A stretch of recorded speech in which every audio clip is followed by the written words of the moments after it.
Allô, allô, bonsoir, bonsoir, bonsoir à tous les coachs. Allô. Oui, bonsoir, coach. Oui, bonsoir, coach Gladys. Ah, enfin, j'écoute vos voix et je suis content. J'ai cru que mon micro ne fonctionnait pas. Tout le monde est resté juste silence. Coach Blandine, bonsoir. Ça fait environ 2 ans maintenant. Coach Blandine. Bonsoir, coach Dîner. Comment vous allez? Ah, je vais très bien, coach. Donc, vous m'avez capté dans le groupe. Ça fait vraiment, vraiment, vraiment du bien de vous avoir à nouveau ici. Hein. Merci. C'est le temps qui fait qu'on n'arrive pas à se connecter. Merci. Coach Michel. Bonsoir. Coach Daniel. Bonsoir, madame. Bonsoir à tous. Bonsoir. Bonsoir, coach Maïni. Bonsoir, coach Gladys. Bonsoir à tous. Bonsoir, coach. Wow. Je sens que les gens, nous venons tous de retourner du boulot et puis, voilà. Bon, ça, c'est pour ceux qui sont en Afrique. Hein. Je pense que coach Aïcha, c'est pas trop ça. Elle est toujours remplie d'énergie. il faut. Yeah. Bonsoir, coach Petronil. Bonsoir, coach Gladys. Bonsoir, tous les coachs. Oh, voilà, enfin. J'allais justement demander, j'espère qu'on n'a pas encore coupé l'énergie ce soir. Ce soir, il y en a à cause de francophonie, de jeux de la francophonie. Wow. Nous avons gagné. Que moi, j'ai besoin souvent de... Ah bon? Nous avons gagné le Cameroun à la danse, là, de hip-hop ou quoi, là.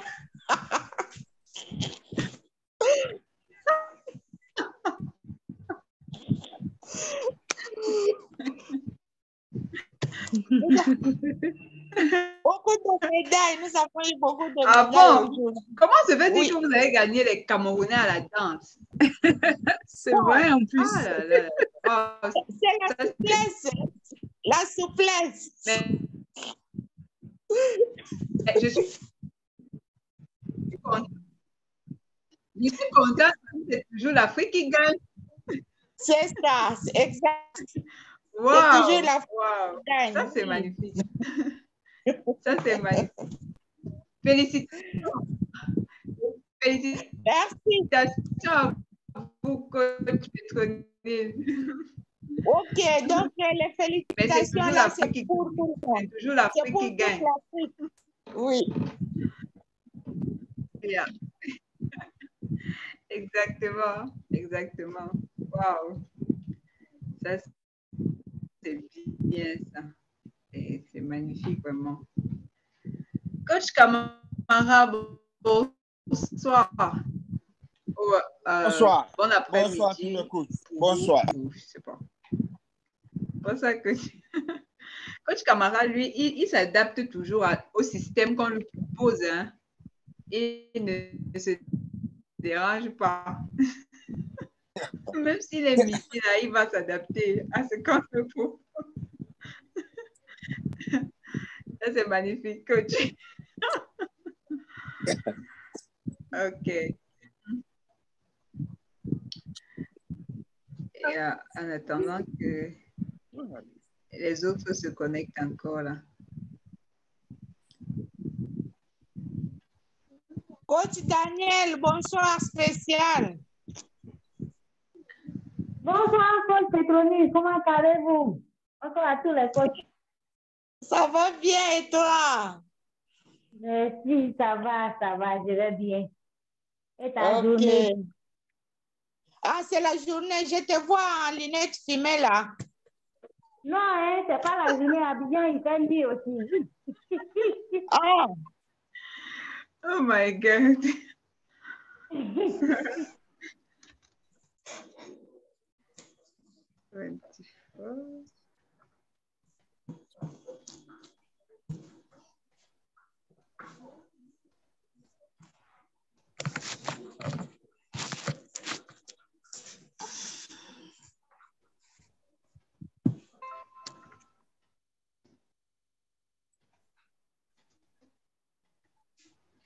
OK. OK. coach, Je pense merci, que... bonsoir. Ah, ok.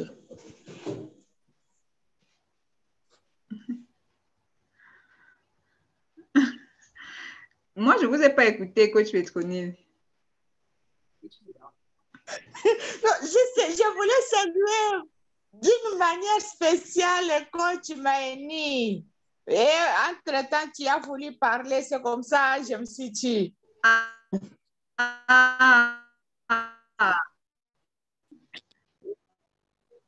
Oh là là, oh là là Non, là là. allez-y, coach. Allez-y.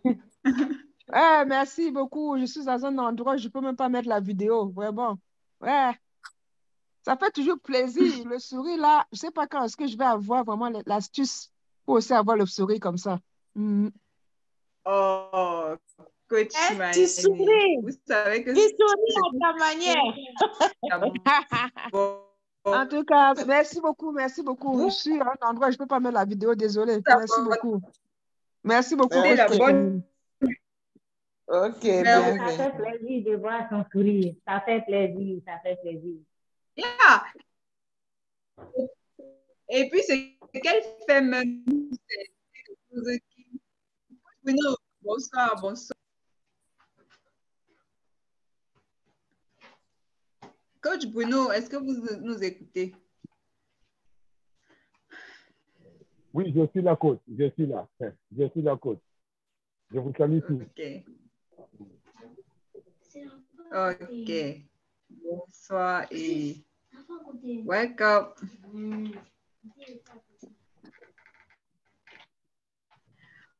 OK. Bien. Je pense que on va lancer notre session de ce soir. Nous aurons une session spéciale. Hein. Nous aurons une session spéciale ce soir. Parce que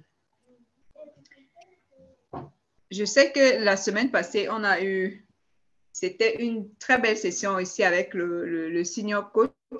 Je ne sais pas si quelqu'un voudrait même partager hein, sur ce qu'on a eu, ce qu'on a enseigné la semaine passée.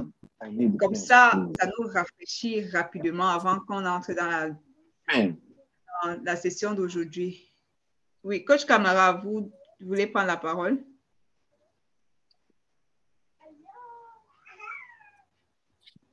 Allô? Oh, non, non, non, non, désolé. Je parle avec ma petite fille là. OK, d'accord. Alors justement, donc j'étais en train de dire si quelqu'un voulait partager sur ce que nous avons appris avec le senior coach la semaine dernière, avant d'entrer. Ça nous permet toujours de se rafraîchir, de savoir que voilà, et puis de savoir aussi comment est-ce que nous avons pratiqué ce que nous avons appris en tant qu'entrepreneur. Si vous voulez prendre la parole, vous pouvez juste vous démuter ou soit lever la main digitalement et nous accordons la parole.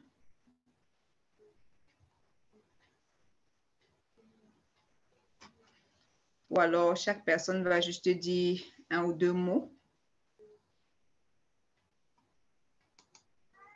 Allô, les coachs? Coach Daniel? Oui, je suis là.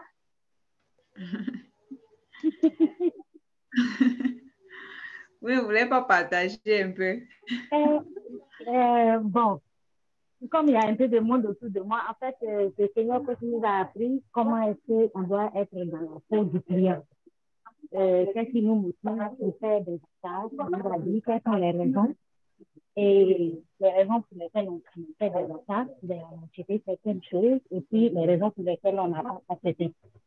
Donc, bon, chacun on a donné et puis chacun a donné son expérience. En fait, comme il y a un peu trop de bruit, bon, le résumé, c'est ce qui s'est passé la semaine dernière. Wow, magnifique. S'il vous plaît, est-ce qu'on peut mettre des cœurs pour coach Daniel rapidement? Merci beaucoup, coach Daniel, vraiment magnifique. Coach Petronile? Oui, coach. You love to share. Bon, je ne vais pas, merci de m'avoir accordé la parole. Mais je n'ai pas bien suivi ce que coach Daniel a dit. Mais si j'ai retenu quelque chose parce que je suis aussi dans les émotions des jeux. Donc, si j'ai bien retenu, le coach Guy Bertrand a parlé sur le pourquoi, comment contrôler les émotions dans les affaires. Et il a posé les questions là, ce que le coach vient de partager. Et il nous a invités de regarder un peu les grands qui nous ont précédés, qu'est-ce qui a fait qu'ils ont eu tellement de succès. Est-ce qu'il y a des ressemblances entre ce qu'ils ont fait, ce qui les avait motivés et notre motivation aujourd'hui? C'était parmi les raisons que nous avons avancées sur le pourquoi de notre business ou des affaires. Donc, je pense que je suis restée avec la question du fondateur de l'Amazon. Pourquoi il a eu tant de succès? Qu'est-ce qui a fait qu'il a eu tant de succès? Mais la réponse exacte, je ne l'ai pas. Les autres peuvent me compléter.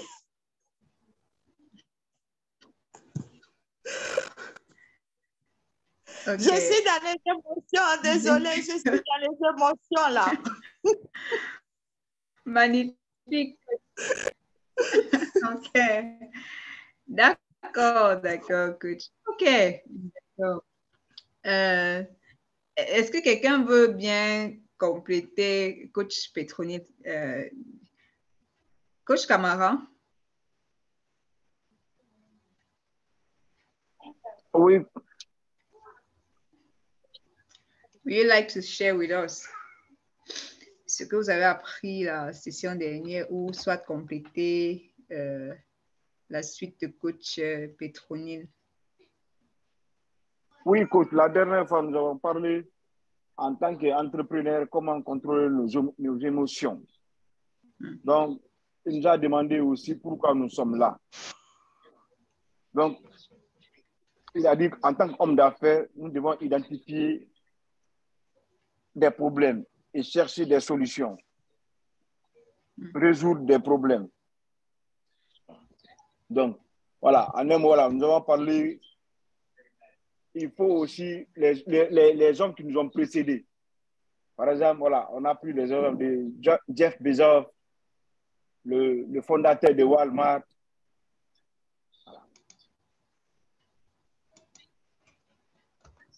Voilà, en un mot, ça que j'ai retenu. Comment contrôler nos émotions. Voilà pourquoi nous sommes là. L'objectif, pourquoi nous sommes ici. Les hommes d'affaires, en tant qu'hommes d'affaires aussi, nous devons chercher à identifier les problèmes. Une fois identifié les problèmes, chercher à les résoudre. Voilà ce que j'ai pu retenir.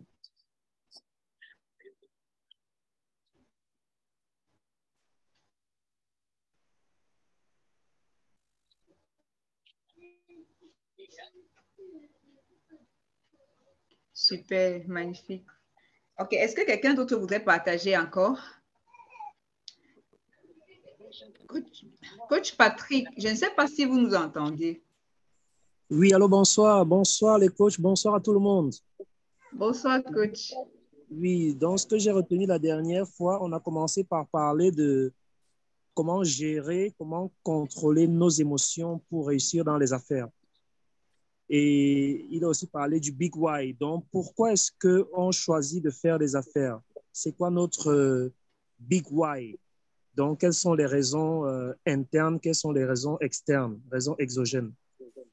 Et ensuite, il a parlé des hommes d'affaires à succès. Donc, des fois, c'est bon d'essayer de nous comparer à des hommes d'affaires à succès pour voir un peu comment est-ce qu'ils ont fait pour arriver là où ils sont arrivés.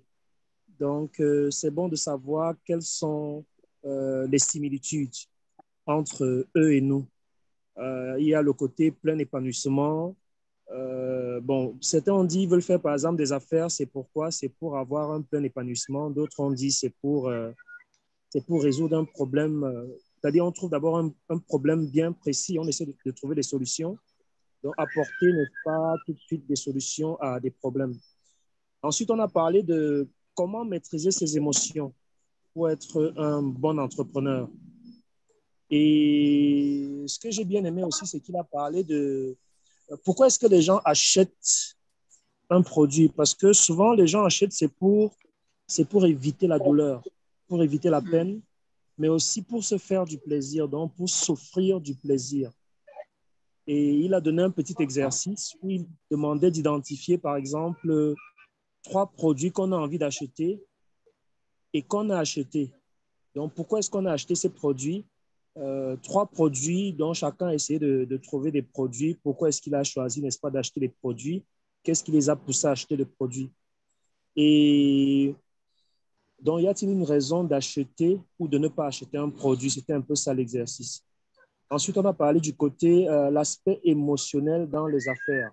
Donc, ça, c'est vraiment primordial parce que la majorité du temps, quand on achète quelque chose, c'est parce qu'on est, il y a beaucoup le côté émotionnel dans le fait de choisir d'acheter quelque chose. Donc, il y a toute une préparation sur notre processus d'achat et notre comportement en tant que client, c'est motivé, n'est-ce pas, par le côté émotionnel. Donc, c'est surtout les grands traits que j'ai pu retenir pour la dernière fois. Merci. Wow. Wow. Magnifique. Est-ce qu'on peut mettre des cœurs pour coach Patrick? Please. Wow. Ça, c'est vraiment magnifique, coach. OK. Ce soir, la question que je voudrais poser suite à ces partages de la semaine dernière, c'est en tant que entrepreneur, en tant qu'homme d'affaires, nous avons écouté, on a parlé des hommes à succès. La question que je voudrais poser, c'est, je ne sais pas, est-ce que c'est possible de réussir pleinement dans les affaires sans jamais échouer?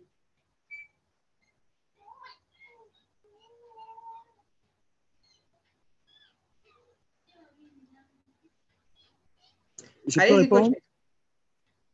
Allez-y. Oui, bon. Allez-y. Yeah.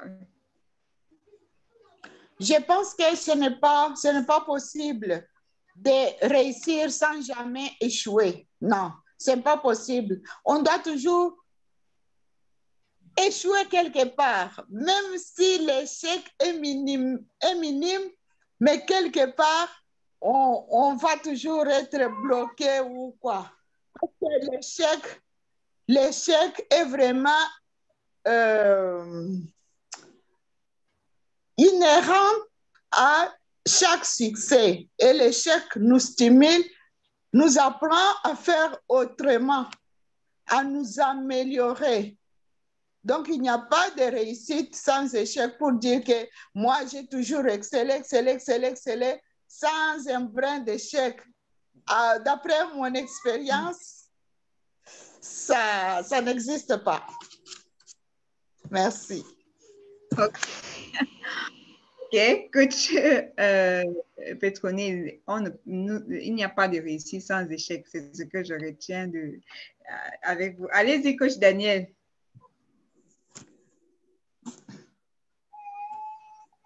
On va aborder dans le même sens que coach Petronil, mais ce n'est pas parce qu'on fait des affaires que forcément on cherche les problèmes.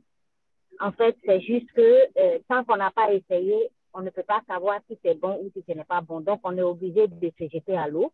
Et en se jetant à l'eau, les problèmes qui vont se présenter à nous, ce n'est pas forcément qu'on trouvera la bonne solution tout de suite. Donc, il faut qu'on soit préparé au fait qu'on peut échouer dès le départ, comme ça peut nous réussir. Mais le problème, c'est que quand les problèmes, ce n'est pas un seul problème qu'on a. Donc, on peut réussir dans certains et puis on peut avoir des échecs dans d'autres. L'essentiel, c'est de pouvoir s'améliorer au fur et à mesure et pour avoir le plan, enfin, le bon plan. Merci. D'accord, coach. Ça, c'est magnifique. Coach Patrick, avant qu'on va prendre coach Honorine, allez-y. Oui, en fait, la question c'était, est-il possible de réussir pleinement dans les affaires sans jamais échouer? Exactement. C'est sûr que quand on fait dans les affaires, jamais échouer, ça c'est impossible parce que, en fait, l'échec, ça fait partie, n'est-ce pas, d'un apprentissage. C'est pour ça qu'en anglais, quand ils disent fail, donc F-A-I-L, fail, en fait, c'est first attempt in learning.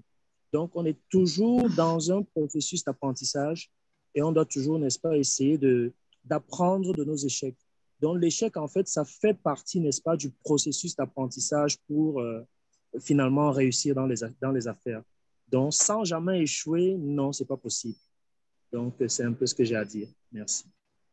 Wow. Merci beaucoup, coach. Phil, qui veut nous dire, comme coach Patrick l'a dit, first attempt in... Comment? First attempt in learning. In learning. Thank you. Yes, in learning. First attempt in learning. Wow. Magnifique. Allez-y, coach Honorine, rapidement. Là. Oui, bonsoir la communauté. Bonsoir. À la question de savoir si on peut, les entrepreneurs à succès là, est-ce qu'ils ont échoué ou pas?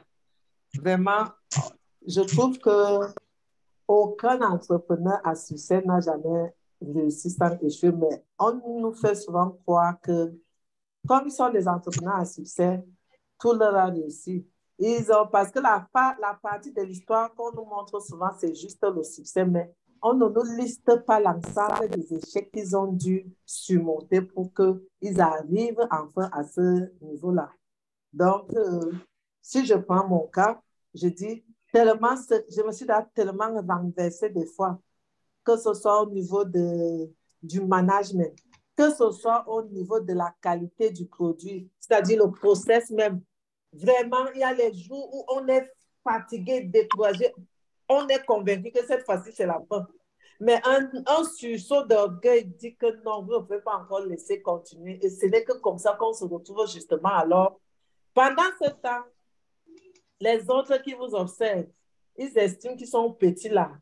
Et ils vous admirent, hein, pendant que vous vous battez pour que vous sortiez la tête de l'eau. Et c'est comme ça que à la fin, on finit par être justement cet entrepreneur à succès parce qu'on a persévéré, on a fait des efforts, on a accepté d'apprendre ce qu'on ne connaissait pas et d'essayer de bien faire ce qui n'allait pas. Voilà. Wow. Voilà ma contribution. Wow. Je peux mettre des cœurs pour coach Honorine. Rapidement, coach Bruno, en 1 minute, on passe à la prochaine phase. Coach Bruno. Merci beaucoup, coach. Oui, Oui, merci beaucoup, coach. OK. Je disais ceci, on peut échouer, donc un entrepreneur peut échouer, mais vu avec la formation que nous avons ici, donc, chez le coach master, son expérience donc, nous donne aussi des béquilles pour des fois ne pas aussi échouer. Pourquoi je dis cela? Parce que l'expérience des coachs master, donc, ce qui nous a fait donc enseigner, ça fait partie de son expérience.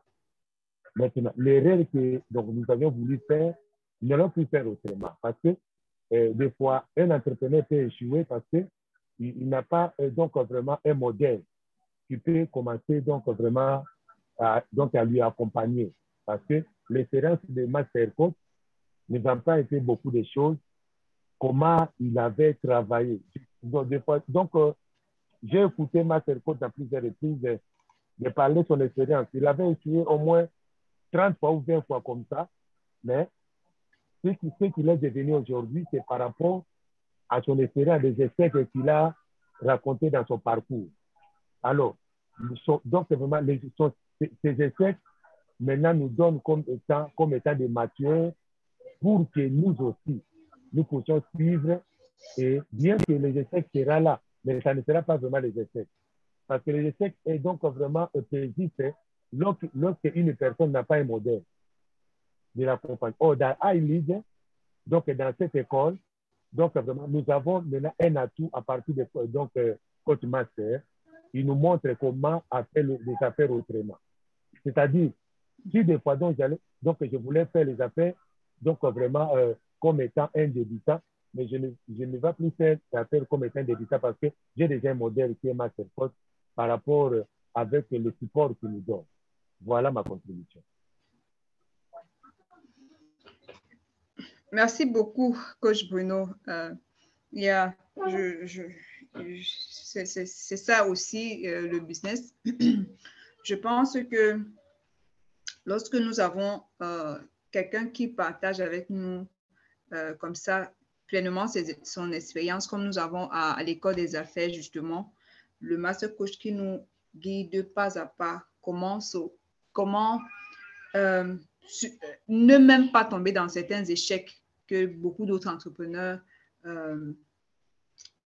rencontrent. Dernièrement, nous avons vu les 30 raisons pourquoi les gens échouent. Et nous avons vu que beaucoup d'entrepreneurs font généralement ces erreurs. Donc, voilà. Merci beaucoup, Coach Bruno. OK, sans plus tarder, nous allons rapidement passer dans une autre phase de notre session de ce soir. Nous avons un guest spécial ce soir qui va partager avec nous son expérience en tant qu'entrepreneur. Je vais dire que c'est un entrepreneur je n'entre pas dans les détails, il va partager avec nous son expérience à lui. C'est le coach Joseph Batton. Il est un communicateur, un conseiller en développement stratégique. Il est également le CEO de Barbell Group. Voilà, c'est quelqu'un de, comment je vais dire, je sais pas. Bref, il a une devise, en fait. Donc, sa devise, c'est la discipline, la détermination et l'action. Son slogan, c'est Action Change Things. Donc, il croit que lorsque nous passons à l'action, les choses changent. Et son leitmotiv, c'est We can handle it. Donc, il n'y a aucune situation en tant que leader, en tant qu'entrepreneur, qui peut être au-delà de notre management. Donc, on peut gérer toutes les situations que nous avons en face de nous. Donc, Tadé, je vais passer la parole à Coach Joseph Batton. Coach, allez-y avec la parole. Bonsoir et bienvenue parmi nous ce soir. Bonsoir, Allô, coach. Oui, allô, vous m'entendez? Oui, très bien. OK. Bonsoir, coach Gladys, et bonsoir à toute la team de l'école des affaires de iLead. 365. Et comment c'est déjà un honneur pour moi de partager cette plateforme ce soir. Parce que, allô? Excusez-moi, coach, excusez-moi, oui. Je pense que j'ai oublié quelque chose. Nous n'avons pas mis les cœurs pour welcome, pour souhaiter la bienvenue à notre coach. Est-ce qu'on peut mettre les cœurs, s'il vous plaît? Est-ce qu'on peut welcome coach? C'est notre culture ici chez nous. On partage cet amour de cette façon. C'est très chaleureux. Les cœurs. Okay.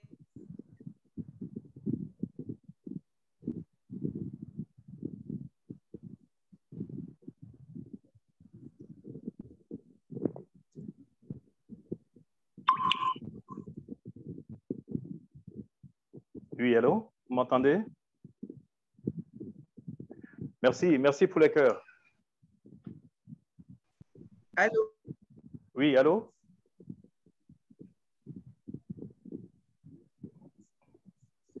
Vous m'entendez?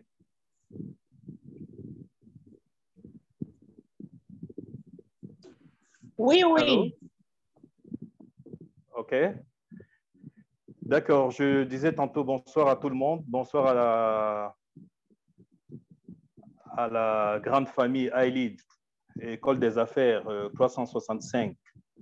Et je disais tout à l'heure un peu plus haut que c'est un honneur pour moi de partager cette plateforme ce soir. C'est un honneur et un privilège. Je commence d'abord par saluer cette grande initiative du Master Coach Raphaël Ndiné, qui a pensé nous gratifier de cet écosystème qui a plusieurs ramifications. Et comme j'ai suivi tout à l'heure, lorsqu'on parlait du rappel de ce qui s'est fait la semaine dernière, justement, il faut toujours s'inspirer des autres pour pouvoir avancer. Parce qu'en fait, c'est ces histoires-là qui, quelquefois, nous inspirent ou nous catalysent et qui peuvent aussi nous empêcher de faire des erreurs. Donc, la magie du numérique fait que je suis depuis mon village et je peux intervenir ce soir. Donc, alors, je me présente rapidement. Elle a déjà fait. Donc, Joseph Battan, c'est mon nom. Je suis communicateur, conseiller en développement stratégique et puis le CEO de Babel Group. Mon intervention ce soir va être axée sur 3 points particuliers. Je vais faire un bref exposé sur l'entrepreneuriat. Je vais vous partager mon expérience personnelle qui, des débuts, la marche et puis les échecs. Et puis, après ça, je vais vous parler je vais faire un exposé sur les opportunités d'affaires et ce que nous pouvons, s'il est possible, qu'on s'inspire aussi de cela. Alors, je n'aurai pas la prétention de revenir sur ce que c'est que l'entrepreneuriat. Ben, je donne quand même une définition. J'espère que c'est la même que vous avez. C'est l'action d'entreprendre. Et l'action d'entreprendre est de mener à bien un projet. Et je dis toujours qu'un entrepreneur, c'est un solutionneur de problèmes. C'est quelqu'un qui doit avoir la capacité de détecter les problèmes et puis d'apporter une solution. Donc, et lorsqu'il crée une activité, il va répondre à un besoin précis, un besoin de la société, et puis il apporte la solution idoine. Lorsque j'écoutais tout à l'heure, il y avait un point qui m'a marqué. En fait, c'est ça le but de l'entrepreneuriat. C'est le grand why. Il faut toujours se poser la question de savoir pourquoi on veut entreprendre. D'abord, pourquoi on va dans l'entrepreneuriat. Est-ce que l'entrepreneuriat, c'est simplement on va faire du business pour gagner de l'argent? Est-ce qu'on veut apporter des solutions est-ce qu'on le fait par mimétisme? La première chose que je dis, et ça, je vous l'assure, vous pouvez l'expérimenter. Si tu commences l'entrepreneuriat pour gagner de l'argent, tu as déjà échoué. Parce qu'en fait, gagner de l'argent dans l'entrepreneuriat, c'est la conséquence des problèmes que tu résous. Mais si tu vas dans l'entrepreneuriat parce que tu vas gagner de l'argent, c'est ton premier échec à ce niveau-là. Parce que tu ne tiendras pas compte de beaucoup de choses. Parmi les choses dont tu ne pourras pas tenir compte, tu ne tiendras pas compte des valeurs qu'il y a dans l'entrepreneuriat. Tu ne tiendras pas compte des choix qu'il faut faire. Tu ne tiendras pas compte des sacrifices et de tout ce qui entoure l'univers des affaires. Donc, et maintenant, il faut bien cibler toujours ce que nous voulons faire dans l'entrepreneuriat. Parce que le but des entrepreneurs, c'est de permettre... En fait, chaque entrepreneur est un élément, un facteur du développement dans son univers, dans son écosystème, dans son pays, dans sa ville. Et chacun de nous devrait pouvoir apporter dans une solution tous les jours. Prenons un cas dans nos pays. Nous avons une population jeune qui est pratiquement de 60%. Et les jeunes qui sont entre 15 et 34 ans représentent au moins le tiers de la population. Et c'est ces jeunes aujourd'hui qui sont le plus au chômage. Mais qu'est-ce qui est la cause de cela? Parce qu'il n'y a pas d'emploi. Et il n'y a pas d'emploi, pourquoi? Je prends le cas du Cameroun. Si on produit chaque année 120 000 diplômés, on ne peut employer que 5%. 5%, ça signifie qu'on ne peut employer que 6 000 personnes. Et que deviennent les 114 autres personnes qui, chaque année, ne font que se multiplier? L'État ne peut pas créer, ne peut pas employer tout le monde.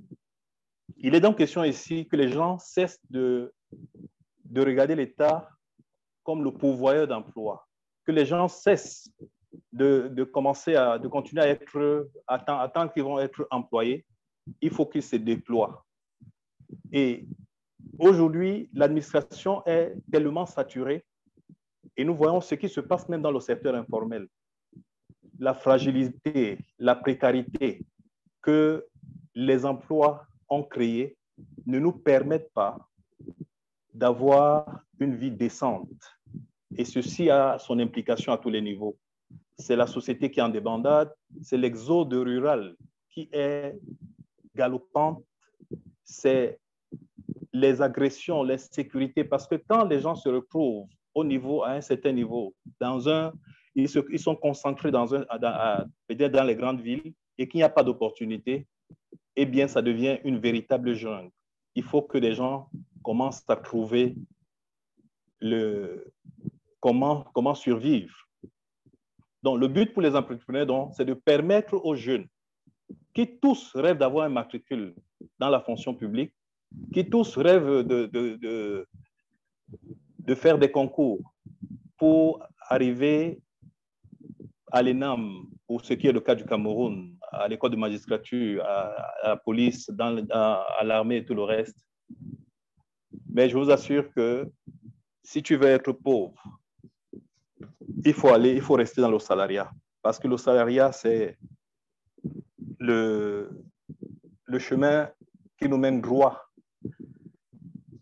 à la survie et bref, à la pauvreté. C'est malheureusement seulement dans nos pays où on voit que les salariés et surtout les fonctionnaires sont les plus riches, les entrepreneurs sont les plus pauvres, encore plus les industriels sont les plus pauvres.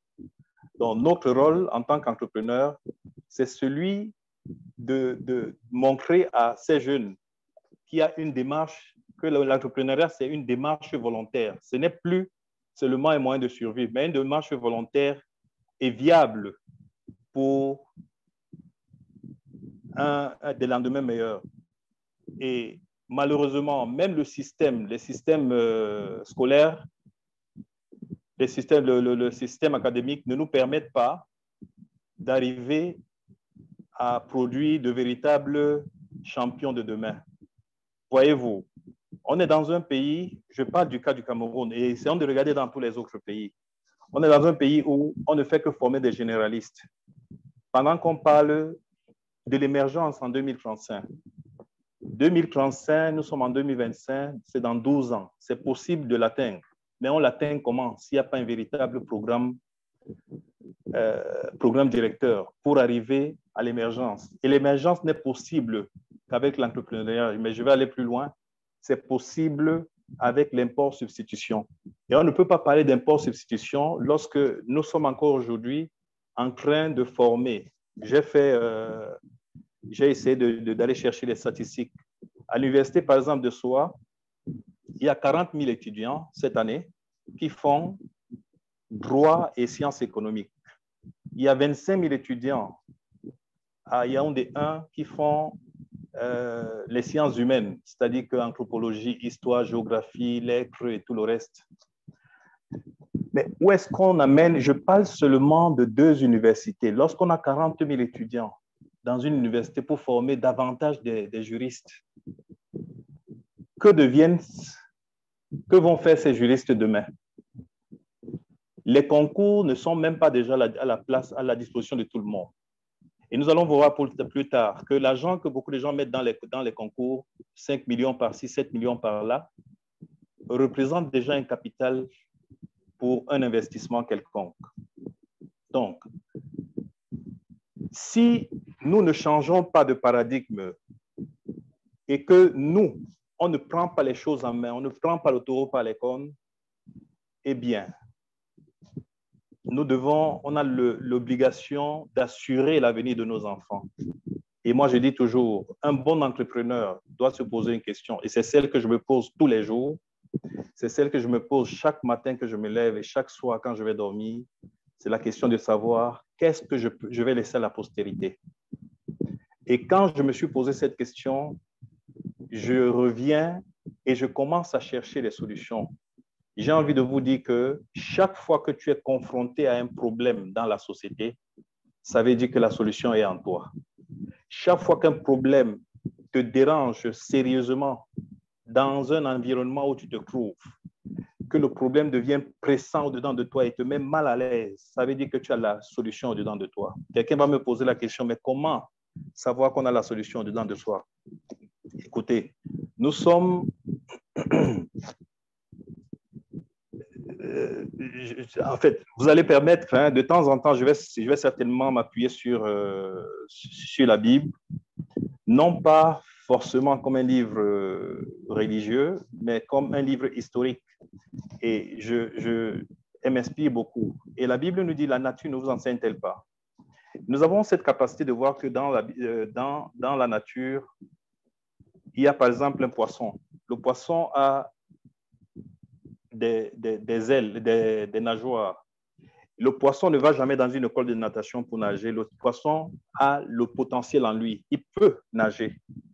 Donc, nous avons le potentiel pour trouver les solutions, pour apporter les solutions aux problèmes qui sont posés dans la société. Et chacun de nous doit simplement commencer à regarder quels sont les véritables problèmes, les immondices d'ordures, les logements indécents, quelquefois même, il n'y a pas d'eau, il n'y a pas d'électricité. C'est tous ces problèmes que nous devons pouvoir embrasser. Si nous n'avons pas la capacité de trouver des solutions, on n'a pas de raison de devenir entrepreneur. Je vais simplement vous dire que en dehors d'être des solutionneurs de problèmes préoccupants, nous devons devenir de véritables conseillers d'orientation pour la génération future. Ça veut dire nos enfants, on ne doit plus les orienter à faire des filières, des généralistes, parce que ça ne nous aide pas, ça ne nous aidera pas beaucoup. Et demain, on les retrouvera à chômer, à rester dans la maison à 28 ans, 30 ans, 35 ans, et à devenir un véritable problème. Qu'est-ce que je veux dire par là? Dès aujourd'hui, on doit commencer à donner la culture entrepreneuriale dès très tôt, et ceci devrait même être dans les écoles. Ça ne devrait pas être là à apprendre simplement des matières généralistes et l'histoire des autres, par exemple, qui ne nous sert à rien jusqu'à aujourd'hui. Et lorsque j'ai fini de dire cela, j'ai envie de dire une chose. Je parlais tout à l'heure de ce que nous pouvons apporter. Et je vais dire, un entrepreneur, ce qui va le faire réussir, avant même d'entrer dans le vif du sujet, parce que je voulais commencer à parler des valeurs, ce qui va faire réussir un entrepreneur, ce n'est pas son QI, son quotient intellectuel, c'est son quotient émotionnel. Parce que le problème pour les gens, on pense que si on est bardé de diplômes, la réussite est assurée. Mais j'ai envie de vous dire, regardez toutes les personnes qui ont réussi dans votre pays, toutes les personnes qui ont réussi dans chacun de nos pays, ce ne sont pas celles qui ont le plus fréquenté. Ça ne veut pas dire que l'école n'est pas bonne. Il faut qu'on se comprenne. Ça veut simplement dire que lorsque tu as fini d'aller à l'école, ton QI ne te permettra pas de développer une entreprise, mais c'est ton quotient émotionnel, la capacité à amener les choses au changement. Et chaque fois que tu vas te rappeler que ceux qui n'ont même pas été à l'école, ce n'est pas une insulte, emploient généralement ceux qui sont le plus allés à l'école. Mais pourquoi? Parce que ceux-ci ont compris, un, le quotient. Ils ont développé leur quotient émotionnel. Deux, ils ont compris que la nature est régie par des lois et il faut les mettre en application. C'est simplement pour dire que l'entrepreneuriat, il y a une forte dose de spiritualité dans l'entrepreneuriat. Et les deux lois qui régissent le plus la nature et qui peuvent nous faire réussir dans l'entrepreneuriat, c'est la loi d'attraction et la loi de correspondance. La loi d'attraction, c'est que tu deviens ce que tu penses. L'entrepreneur doit être un rêveur. Tu dois rêver sérieusement et te dire toujours que j'ai la capacité de faire ceci et rêver au-delà même de ce que les gens peuvent penser. Je connais un grand leader qui dit que si ton rêve ne te fait pas peur, ce n'est pas un rêve. C'est certainement une illusion. Mais il faut que ton rêve soit le genre que quand tu as commencé, tu penses pouvoir faire quelque chose, que tu t'effraies toi-même, mais lève-toi toujours et avance. Commence, c'est la première chose qu'il faut faire, c'est de commencer. Parce que même le voyage le plus long commence par un premier pas. Et tout à l'heure, coach, en me présentant, coach Gladys parlait de ma devise. Mais en fait, cette devise-là, c'est des valeurs pour moi. Discipline, détermination, action. Mais avant de parler de façon vive, c'est plutôt dans ma deuxième intervention, quand je vais parler de mon expérience personnelle, que je vais plus m'attarder sur ces valeurs-là que j'appelle la méthode DDA, discipline, détermination, action. Mais je vais simplement dire, je me définis comme un fils de la promesse et un arbre fruitier. Et c'est comme cela que tous les entrepreneurs doivent pouvoir se définir. Je ne dis pas que ce que je dis là est la finalité de tout, mais on devrait pouvoir se définir comme tel. Qu'est-ce que je veux dire par là? Je m'explique. Fils de la promesse parce que aucun fils de la promesse ne meurt sans avoir accompli ce pourquoi il a été envoyé sur cette terre. Donc, dis-toi que ça, au moins, doit te maintenir en vie. Que même si tu as échoué, tu te dis, je n'ai pas encore accompli ce pourquoi j'ai été envoyé sur terre. Eh bien, je dois encore me lever pour continuer. Parce que c'est ça qui doit te doper tous les jours. C'est ça qui doit être, je ne sais pas, ton catalyseur de tous les jours. tant que tu n'as pas laissé. Et laisser quelque chose à la postérité, c'est des choses qui vont parler pour toi, même quand tu n'es pas là. Ce n'est pas toi qui vas venir te bomber le torse pour dire « j'ai réalisé ceci, j'ai réalisé cela ». Mais c'est simplement tes réalisations qui vont te précéder partout où tu vas, tes réalisations qui vont parler pour toi. Aujourd'hui, je n'ai jamais rencontré, par exemple, Master Coach, mais ces réalisations l'avaient précédé. Quand j'ai commencé à suivre un peu la plateforme iLead à tous les niveaux, mais ces réalisations l'ont précédé. Moi, j'ai des gens qui m'influencent dans la vie, particulièrement en dehors des affaires. Ils sont trois particulièrement. Il y a Nelson Mandela, il y a Gandhi et il y a Martin Luther King Jr. C'est des personnes qui m'ont sérieusement influencé. Et vous voyez que, bien que morts, on continue à parler d'eux. Non pas pour les titres qu'ils avaient, mais pour ce qu'ils ont fait pendant qu'ils étaient sur Terre. Et c'est ça qu'un entrepreneur doit se dire. Qu'est-ce que je peux laisser à la postérité? Je suis un fils de la promesse et à ce titre-là, je dois donc apporter une solution aux problèmes de la société. Arbre fruitier, pourquoi? Un arbre fruitier, c'est aucun arbre ne mange ses propres fruits, à moins que ce ne soit de la sorcellerie. Donc, les solutions que j'apporte, ce n'est pas d'abord pour moi, c'est pour les autres. Et ceci va faire que tu développes davantage de valeurs, tu développes l'humilité et tu commences à travailler pour l'humanité. Tu ne travailles plus pour toi-même. Et je vous assure que ceci, c'est des choses que j'ai comprises seulement quand j'ai échoué. Et je vous parlerai tout à l'heure de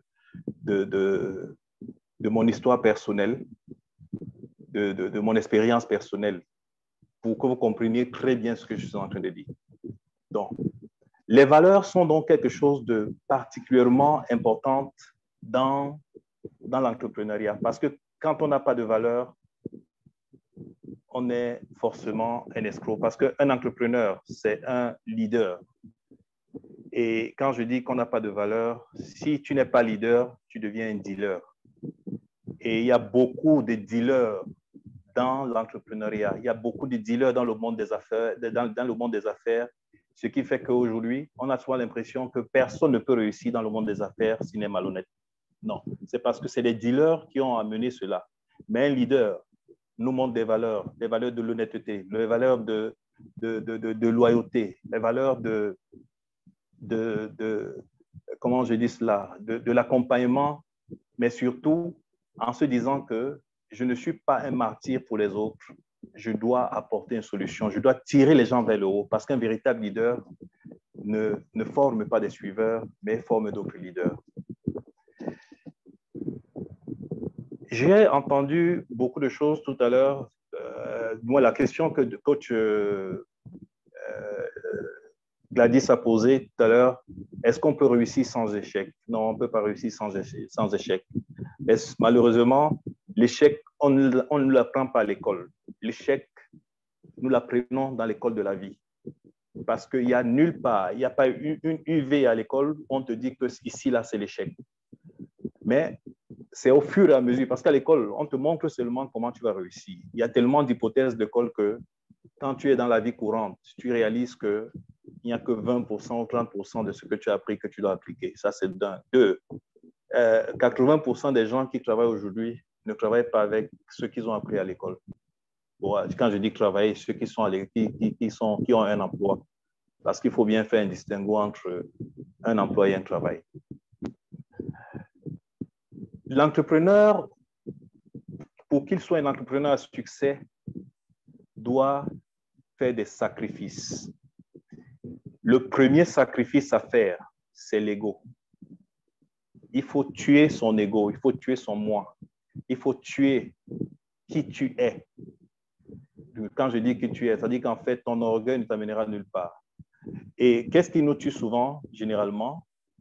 C'est le m'as-tu vu, le qu'en dira-t-on. Les gens veulent paraître au lieu d'être. Et un entrepreneur qui n'a pas ces valeurs, qui ne tue pas cette valeur-là, l'ego, ne peut pas réussir dans les affaires. Le deuxième sacrifice à faire, c'est le sommeil. Écoutez, c'est au bout de l'effort qu'il y a le réconfort. Mais il faut faire un distinguo entre travailler dur et travailler intelligemment. Parce que c'est pas parce qu'on a dit qu'il faut l'effort que tu vas travailler. Tu vas t'échiner sans véritable résultat. Je ne suis pas toujours d'accord avec ceux qui disent que le monde appartient à ceux qui se lèvent tôt. Mais si c'était vrai, je crois que toutes les Bayam Selam, tous les maçons, tous les ouvriers qui se lèvent à 4 heures, 5 heures seraient les plus riches parce qu'ils se lèvent très tôt et ils rentrent très souvent très tard. Ce n'est pas le temps mis au travail qui compte, c'est la qualité du travail qu'on a mis avec dans cet espace de temps-là qui est important. Donc, travailler dur est différent de travailler intelligemment. Mais il faut travailler dans tous les cas. Et la Bible nous dit qu'un peu de sommeil, un peu d'assoupissement, et la pauvreté te surprendra comme un voleur. Si tu dors, sincèrement, tu ne peux pas arriver à accomplir, tu ne peux pas atteindre tes objectifs. Et j'ai envie de te dire simplement une chose que tu sais certainement, c'est que ce n'est que dans le dictionnaire que le mot succès arrive avant le mot travail. Mais dans la vie normale, il faut travailler avant le succès. Mais maintenant, travailler aussi, le succès ne s'obtient pas tout de suite. Parce qu'avant le succès, quand tu as commencé dans la débrouillardise, tu quittes la débrouillardise pour la stabilité pour le succès, et c'est du succès que tu peux arriver à l'impact. Donc, l'entrepreneur, c'est celui qui doit arriver, créer un impact dans la société. Ce n'est pas simplement pour venir récolter quelques sous et aller montrer qui il est, aller montrer ses avoirs et narguer les autres. Le troisième sacrifice, c'est le temps. Alors là, le temps, c'est quelque chose. Le temps qu'on passe avec sa famille et le temps qu'on passe avec ses relations. Généralement, la famille paye un très lourd tribut. Les familles des entrepreneurs payent un très lourd parce que les entrepreneurs, c'est ceux-là qui n'ont pas beaucoup de temps. Maintenant, si tu ne peux pas capitaliser ton temps, regardez, la journée, il y a 24 heures pour tout le monde. Mais dans les 24 heures, supposons que tu as 8 heures de sommeil. Tu as 8 heures de travail. Qu'est-ce que tu fais les autres 8 heures? Un véritable entrepreneur, c'est celui qui a la capacité de ne regarder que les programmes importants à la télé, parce qu'en fait, la télé même n'est là que pour nous distraire. Il m'est arrivé, et je vais vous parler, quand je vous parlerai tout à l'heure de mon histoire, il m'est arrivé de passer 5 mois sans allumer la télévision chez moi. Je ne dis pas que elle était allumée et puis je ne regardais pas, mais 5 mois, je n'ai pas allumé la télévision parce que j'étais en train de travailler. Il fallait que je remonte un peu la pente. Et j'ai compris le bien que ça m'a fait. Parce que chaque fois qu'un entrepreneur va regarder un film, tu es en train d'aller voir ce que l'autre entrepreneur, il te sert son talent, il te sert ce qu'il sait faire. Et tu passes le temps à le voir pointer son argent. Pendant ce temps, tu ne pointes rien du tout.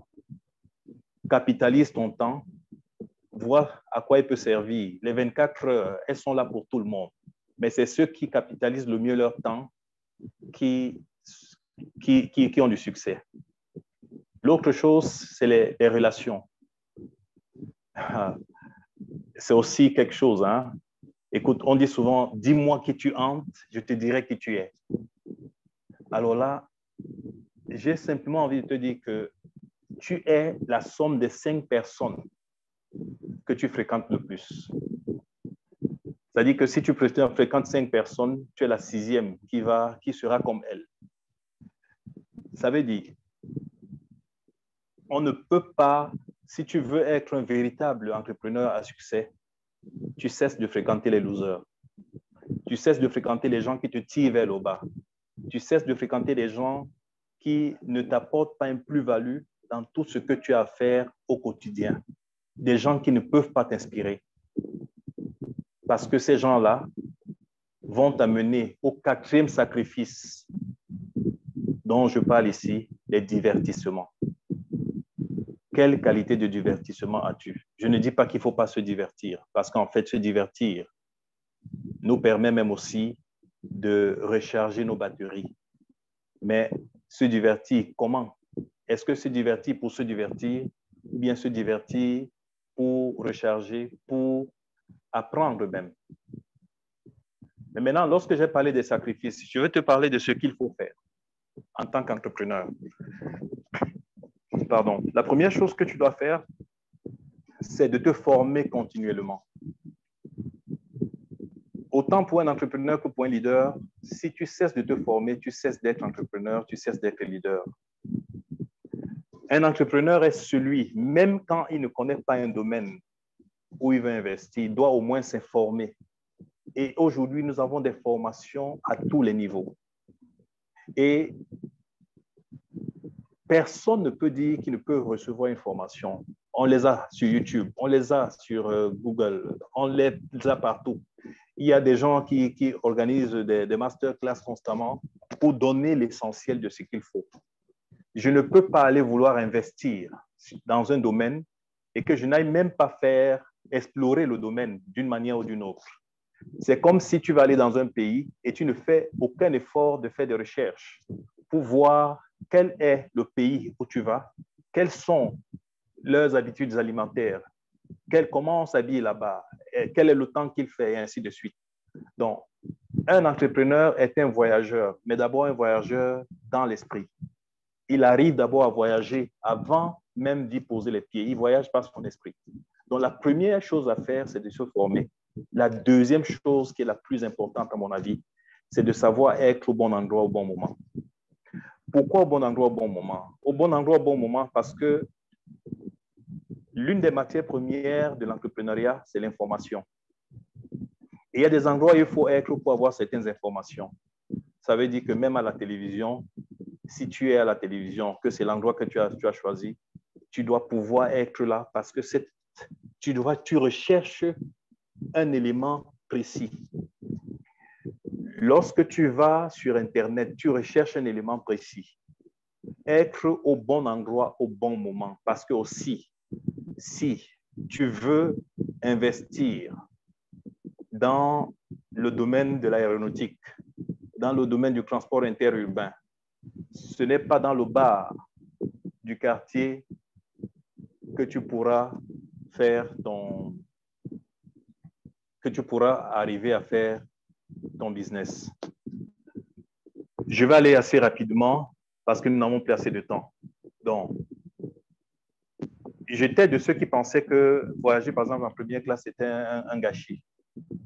Ou en classe affaires, que c'était un gâchis. Mais non, là-bas, tu peux rencontrer les bonnes personnes et discuter de bons business.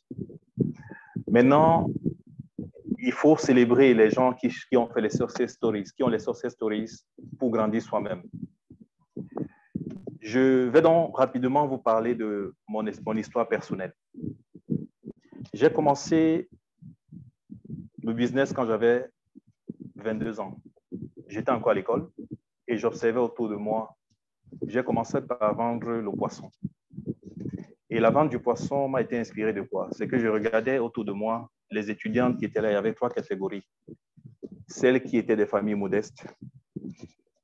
Il y avait celles qui venaient, celles qui étaient moyennes, qui étaient les filles encore dans les familles, mais celles qui étaient des étudiants d'un certain niveau et qui avaient pour amis, pour petits amis, les hauts fonctionnaires, les hauts gradés de l'armée, de la police et consorts. Et j'ai pensé que je pouvais... je suis venu un jour, j'ai proposé à une grande sœur, je lui ai dit, écoute, je vends du poisson frais. Elle me dit, ah bon, depuis quand? Elle dit, depuis 2 semaines. Et alors, je n'avais jamais vendu du poisson. Elle me dit, OK, apporte-moi 3 kilos. Et qu'est-ce que je fais? Je vais chercher le poisson, je reviens, je lui vends ça au prix auquel j'ai acheté, parce que c'est le prix du marché. En fait, s'il y a quelqu'un qui a perdu, c'était moi. Je l'ai fait 2 fois, 3 fois, parce que chaque fois, elle me recommandait à quelqu'un. Et quand j'ai atteint un certain niveau, je partais de Yaoundé pour aller à Douala. Et j'ai commencé à ramener 3, 4, 5 caisses de poissons. Je suis arrivé à 8 caisses de poissons. Et j'ai arrêté mon business. Pourquoi? Pour une seule chose. Parce qu'un jour, on m'a dit, il y a un programme, le programme prioritaire pour la promotion des PME, un programme de l'ONUDI qui va recruter. Et ma tante avait a tout fait de me trouver une place là-bas et je suis parti. Alors là, mes chers amis, désillusion totale. Je pensais que c'était la voie parce que j'étais comme ceux-là qui pensaient qu'il fallait la sécurité financière alors que l'entrepreneur, c'est la liberté financière. Je suis arrivé 4 ans perdus comme ça dans la désillusion totale. Et je vais aller assez rapidement. Je suis revenu, j'ai continué mes études. Et quand j'ai commencé à investir de façon beaucoup plus intelligente, du moins, je suis passé à une autre chose. J'ai fait beaucoup de choses et j'ai gagné beaucoup d'argent. Et il m'est arrivé de perdre tout mon investissement à un moment donné. J'avais investi 50 millions dans un business et je l'ai perdu pour une seule raison. Parce que, je n'appliquais pas encore la méthode DDA, discipline, détermination, action. Je n'avais pas cette discipline-là. Pourquoi? Parce que j'étais celui qui voulait paraître, qui voulait montrer qu'il avait les avoirs et tout le reste. Dans la salle, il y a un de mes collaborateurs, là, un partenaire qui est mon invité aujourd'hui, dont je n'avais pas, je gaspillais beaucoup d'argent parce que j'en gagnais aussi. Et je vais vous dire, ce que ça m'a appris d'abord, cet échec-là, c'est qu'il y a une différence entre être millionnaire ou milliardaire et une autre, il y a une différence entre être millionnaire ou milliardaire et avoir la mentalité du millionnaire. J'étais millionnaire, mais je n'avais pas la mentalité du millionnaire. Et la première personne à blâmer ici, c'était moi-même. Parce que si tu vas chercher les erreurs chez les autres, ça veut dire que tu n'es pas encore prêt à décoller. Parce que si il y avait trop de sentimentalisme dans ce que je faisais, il y avait trop de laisser aller. Je pensais pouvoir... je recrutais des gens pour les aider à grandir aussi, mais je ne recrutais pas les gens parce qu'ils avaient la compétence nécessaire ou bien ils ne venaient pas, ou bien devaient venir apporter une plus-value. Et c'est l'un des conseils que je vous donne. On ne recrute pas les gens pour venir travailler. On recrute les gens pour apporter une plus-value. Parce que si c'est seulement pour travailler, on va recruter n'importe qui. Le premier fou qu'on va voir passer, je mets fou entre guillemets, qu'on va voir passer. Et j'ai donc perdu beaucoup d'argent. J'ai investi 50 millions dans un truc. Et puis après, c'était les paiements qui étaient bloqués dans les petits marchés que je faisais à gauche, à droite. Et ça m'a valu de sortir même de mon pays, d'y passer 3 ans et demi sans remettre les pieds parce que l'échec était cuisant. J'ai vendu toutes mes voitures, j'ai vendu tout ce que j'avais. Je suis parti. Je pensais me réfugier, mais on ne fuit pas l'échec, il faut l'affronter. Et c'est là où j'ai compris que Dieu me mettait à part pour me mettre à son école. Pendant 2 ans, il m'a appris et je suis revenu un peu plus fort. Et il faut apprendre toujours de ses échecs. Et quand je suis revenu avec une autre mentalité, cette fois-ci la mentalité du millionnaire, mais qui n'a pas de sous dans la poche et qui pense que le millionnaire qu'il était avant peut devenir milliardaire. Et c'est là où je suis en train d'aller aujourd'hui. Je suis allé assez rapidement parce que je vais pas immobiliser. Il faut bien qu'on respecte le temps.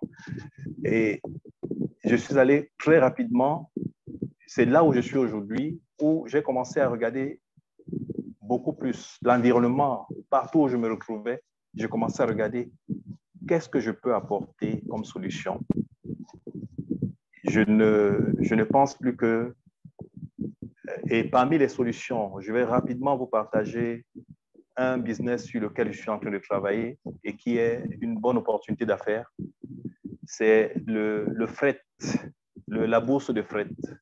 Qu'est-ce que la bourse de fret? La bourse de fret, c'est une plateforme numérique qui permet de mettre en relation les importateurs et les transporteurs. On est juste au milieu, on cherche la solution pour les uns et les autres. Comment je suis arrivé à ça? Nous avons réfléchi à un moment donné, on a constaté que moi-même j'avais été victime, que chaque fois que tu fais par exemple venir des choses au Cameroun ou bien n'importe quel pays, tu passes 3 à 5 jours pour trouver un camion, pour trouver le camion qui va pouvoir t'amener qui va porter tes marchandises. Et quelquefois, les camions vous font beaucoup de chantage. Je vous assure. J'ai été victime de cela. Alors, nous, on veut régler le problème en étant au milieu, avec toutes les sécurités qu'il y a, avec une charte qualité et tout ce qu'il y a, sur une plateforme numérique. Tout le monde vient s'inscrire là-dedans. Le client n'a plus à chercher quoi que ce soit. Nous, on fait le travail pour lui. Le transporteur n'a plus à gérer les chauffeurs qui, quelquefois, détournent beaucoup d'argent aussi. Mais ce qui est important, c'est qu'on ne paye plus beaucoup. Imaginez quelqu'un qui fait, lorsque tu prends une voiture, tu payais généralement l'aller-retour. Mais avec la bourse de fret, on empêche les retours à vide. Ça veut dire que tu n'auras qu'à payer dans un seul sens, puisque dans l'autre sens, il y a forcément déjà un client qui est là.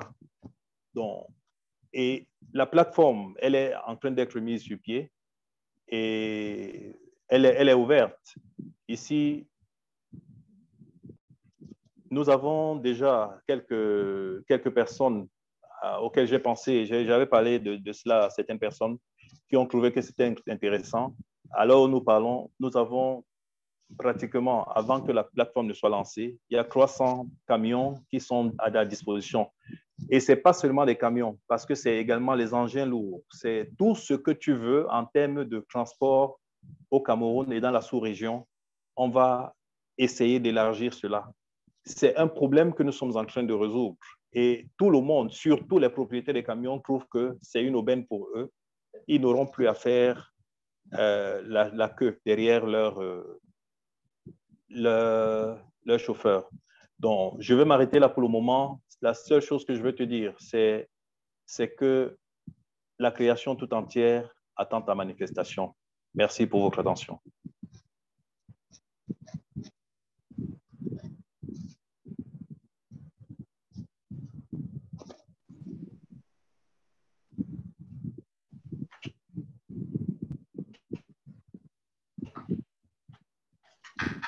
Wow.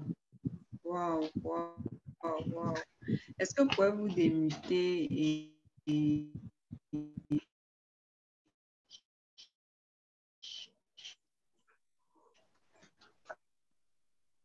cette magnifique présentation du coach Joseph. Wow. Wow. Wow, wow, wow. Que dire? Merci.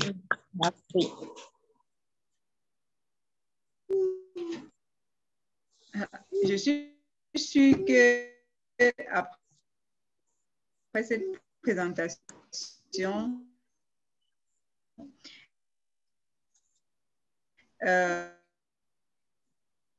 beaucoup de coachs ont certainement des questions à vous poser.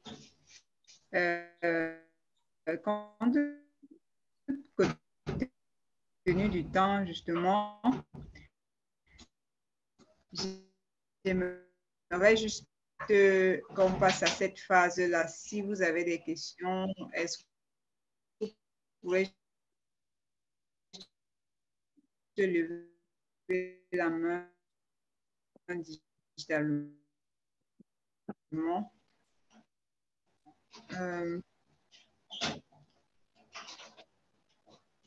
Merci beaucoup, coach. Est-ce que vous avez des questions dans la salle? le coach Joseph, c'est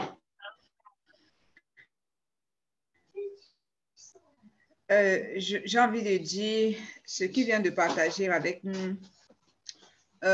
Rapidement, nous rappelle ce que nous devons avoir comme attente en tant qu'entrepreneur. Nous devons partager son expérience à lui. Il nous parle déjà qui s'est réussi, mais à un moment, bien écouter, il nous a dit qui rêve d'être. Allô? Je crois que on peut très bien. Allô? Est-ce que vous m'écoutez, les coachs?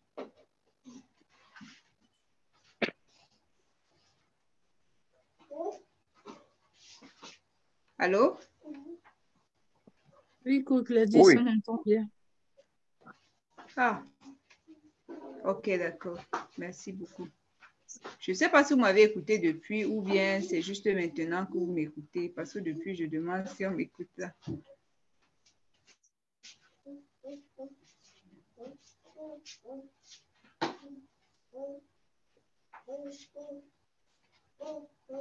Allô, vous m'écoutez? Oui, coach, on Oui. vous entend. On vous entend très bien. Oh. Ok, merci beaucoup. Donc, j'étais justement en train de dire, s'il y a des personnes qui ont des questions à l'endroit de coach Joseph, vous êtes libre de lever votre main et poser votre question, que ce soit sur son expérience, que ce soit sur ce qu'il fait aujourd'hui, que ce soit sur n'importe quoi. Vous pouvez lever la main, nous avons encore quelques minutes et il est disponible à répondre à toutes nos préoccupations.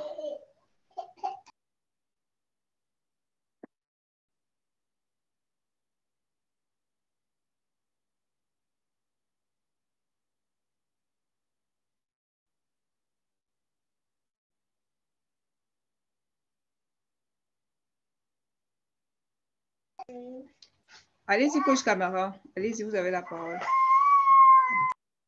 OK, merci. Merci de m'avoir donné la parole.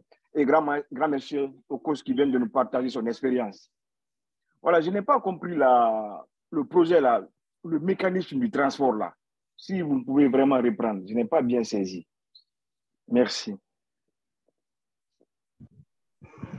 OK. La bourse de fret, je disais tantôt que c'est une plateforme numérique qui relie les transporteurs aux importateurs. Ça nous a été inspiré de quoi? Je prends le cas du Cameroun. Lorsque vous regardez au port autonome de Douala, actuellement, par jour, il y a 340 camions, je dis bien par jour, qui entrent au port autonome de Douala.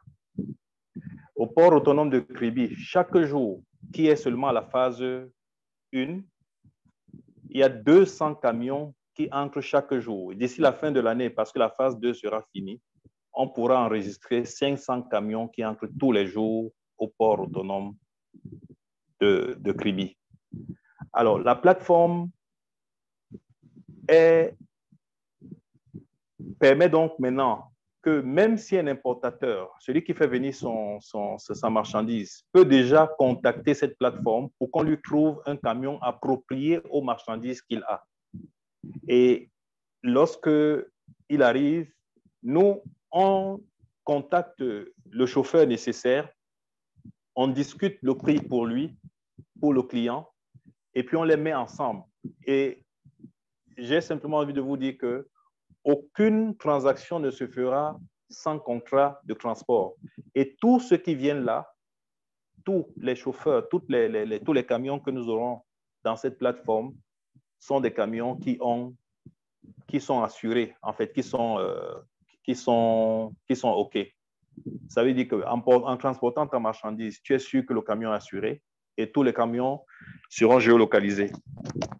Donc, cette plateforme qui est simplement une jonction entre les clients et les transporteurs permet de faire le travail tant pour le client que pour le transporteur. Et ça peut également desservir la sous-région parce que je prends simplement le cas du Cameroun et l'Interland, Tchad et Centrafrique. Il y a des camions qui vont partir d'ici pour faire le Tchad et la Centrafrique. Donc, que ce soit dans les aéroports, que ce soit dans les ports, que ce soit même seulement dans les chantiers de sable et tout, tous ces camions, on veut ramener tous dans un seul pôle. Mais tout ce pôle-là se fera de façon numérique. Si je dois expliquer tout le mécanisme, ça va être très long, mais je veux simplement dire que c'est une passerelle que nous créons. D'un côté, les clients qui sont les importateurs, de l'autre côté, les camionneurs, mais les clients peuvent également être les déménageurs, peuvent également être des gens qui ont simplement des choses à faire transporter. Voilà.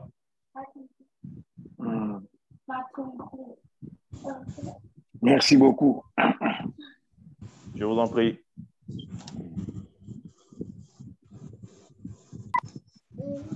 OK, merci beaucoup, coach Joseph. OK, coach Patrick, allez-y. Oui, merci au coach Joseph Battant pour ce partage. Vous avez dit la nature est régie par des lois. J'ai noté la loi d'attraction et il y a la deuxième loi. C'était laquelle la deuxième loi, s'il vous plaît? Après, la loi de correspondance. De correspondance, ok, merci. Oui. Merci. Merci beaucoup. Je vais rapidement revenir là-dessus. La loi d'attraction, c'est tu deviens ce que tu penses. Ça dit qu'en fait, il faut être un rêveur. Mais la loi de correspondance ici, c'est que si tu es le reflet à l'extérieur de ce que tu es à l'intérieur. C'est-à-dire que tel je pense, tel je suis. Et si tu es tordu à l'intérieur, eh bien, ça ne va faire que tu ne vas produire que des résultats tordus, quoi. Merci beaucoup, merci. Je vous en prie.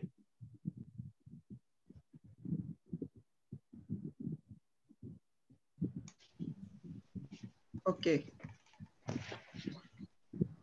Je ne sais pas si quelqu'un d'autre a encore une question pour le coach.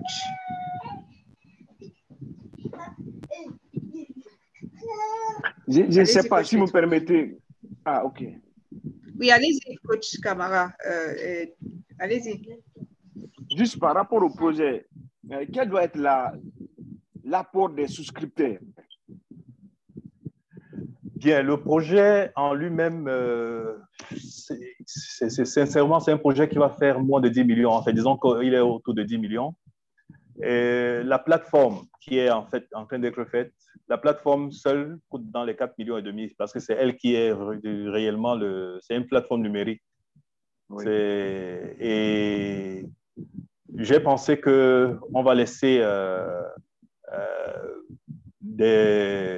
parce qu'on a commencé à travailler là-dessus, on n'a pas fini, c'est pour ça que je suis en train d'hésiter.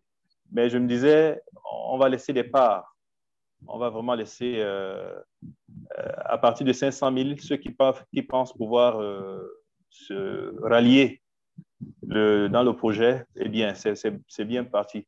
Parce que pour ceux qui sont en RDC, c'est un projet également qu'on veut faire là-bas. Parce que j'ai été à Matadi, j'ai vu ce qui se passe au port de là.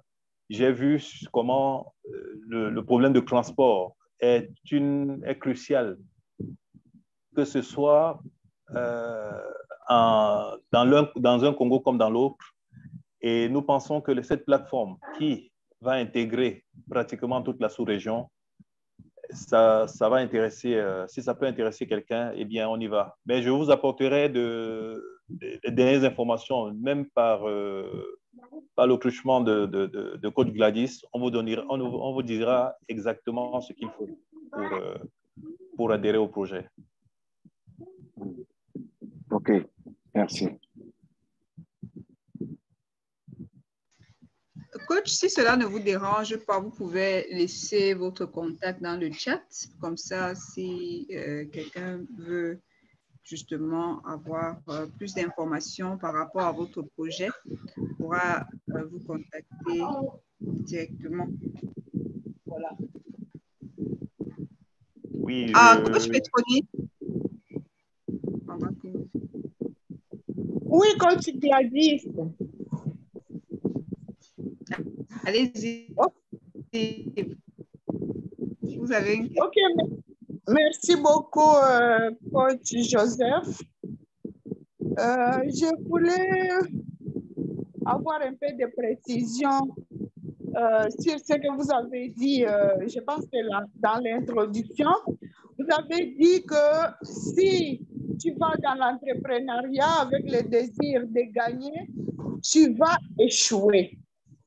Alors, je me demande, est-ce que c'est une règle générale ou bien il y a des exceptions? Bon. Que nous, le but de cette question, nous avons besoin de sources de revenus.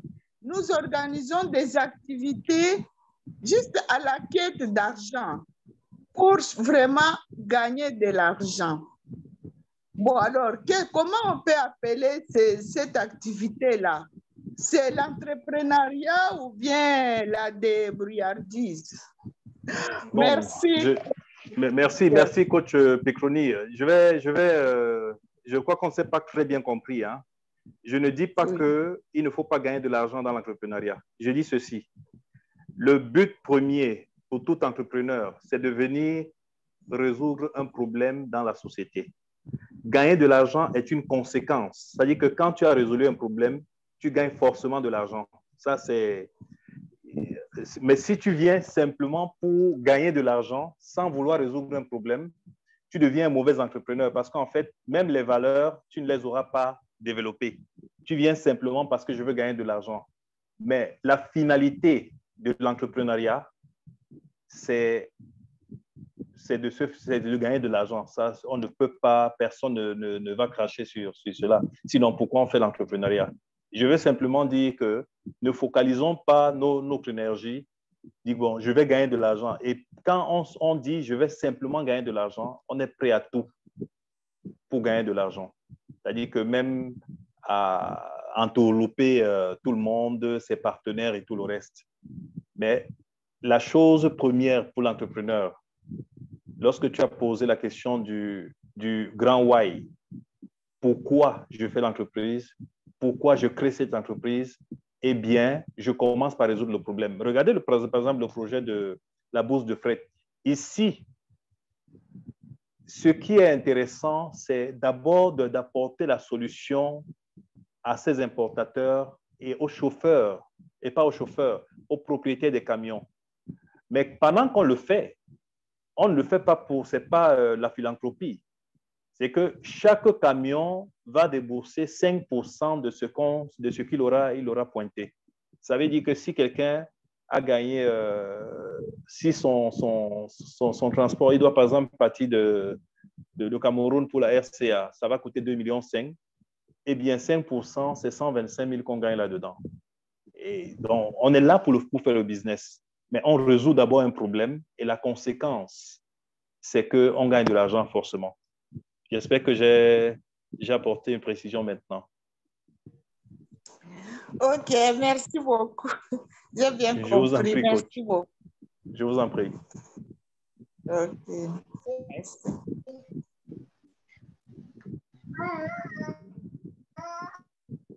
Wow. OK. Merci. Une dernière question. Coach Camara, c'est une nouvelle main ou bien c'est l'ancienne main?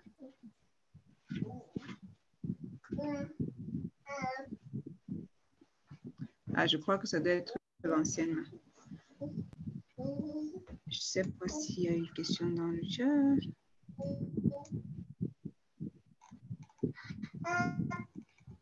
OK.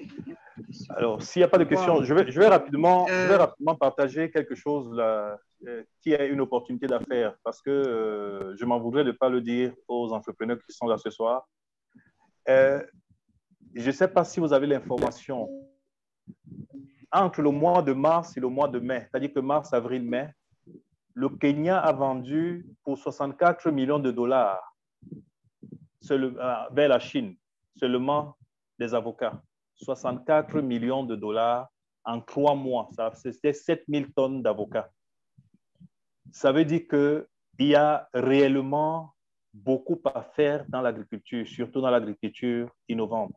Donc, lorsqu'on va convertir ça en francs CFA, on est en 3 mois, la vente d'avocats a donné plus de 37 milliards et demi au Kenya. Et les entrepreneurs que nous sommes, nous cherchons de l'argent. Mais, et pour revenir à ce que je disais, lorsqu'on vend comme ceci, on est en train de résoudre un problème. On est en train de répondre à un besoin quelque part. Donc, j'espère qu'on aura le temps, une autre fois peut-être, pour donner beaucoup d'astuces, beaucoup de secteurs d'activité qui peuvent être très porteurs. Je parle ici des avocats, mais il y a également la myciculture, la culture du champignon, qui est également quelque chose de fou.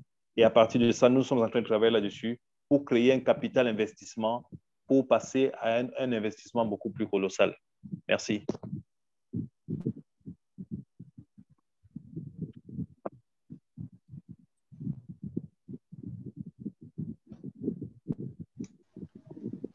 Wow. OK. Merci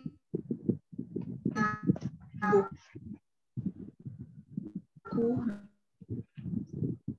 Merci beaucoup, coach.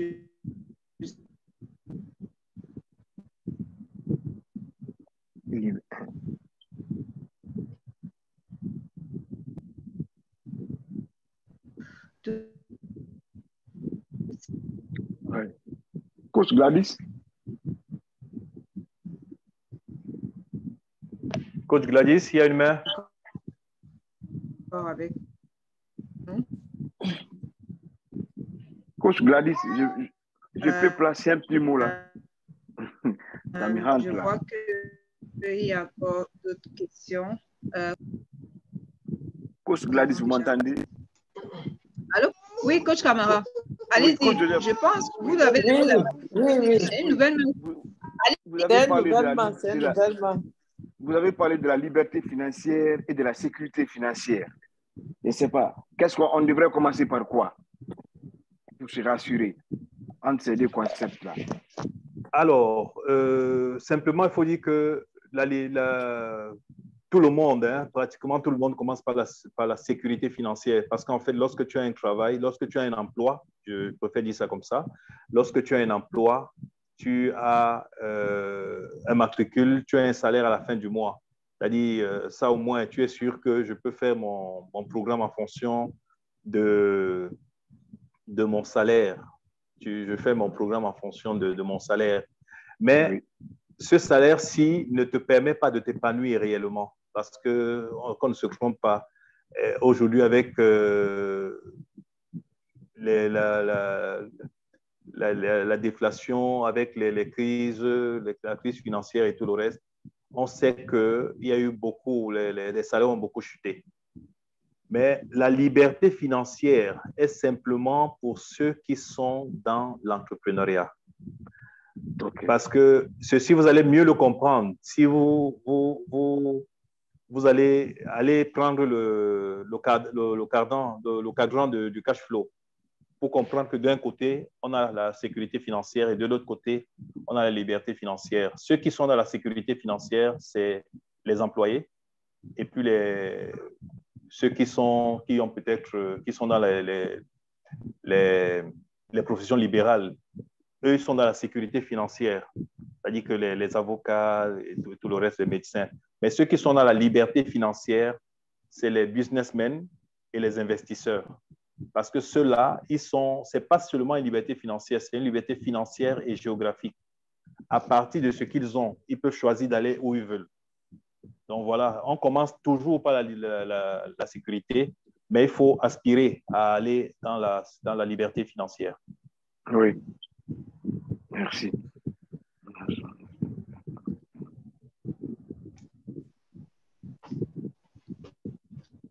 Merci, coach Camara. Allez-y.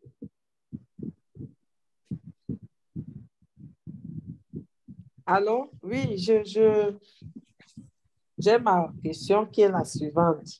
En fait, comme nous sommes à l'école des affaires, dès qu'on devient concret, là, vraiment, ça devient très, très intéressant. Donc, il a parlé tout à l'heure du marché de la Chine et des avocats et des secteurs porteurs, vraiment. Moi, ma question, c'est comment on fait pour conquérir ce marché-là? Parce que si on cherche de l'argent, on veut résoudre des problèmes. Mais si on réussit à capter ce marché-là, vraiment, on fait beaucoup de choses. Donc, moi, je cherche comment on fait pour capter ce marché qui est comme celui de la Chine, là, avec nos choses, nos marques qu'on met sur le marché. Voilà. D'accord, c'est coach Honorine, Laurence. OK. Oui. Comment faire pour... merci pour la question déjà. Comment faire pour capter le marché? En fait, nous sommes en train de travailler là-dessus. Et tous les jours, j'ai des contacts en Chine. J'essaye de créer un peu, de leur faire des propositions.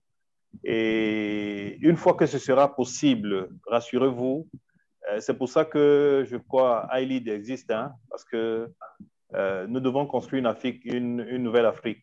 Et on ne peut construire cette nouvelle Afrique que si nous nous mettons ensemble.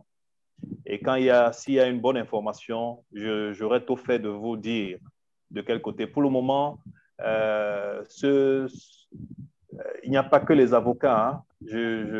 Est-ce que vous savez que le piment qui se mange,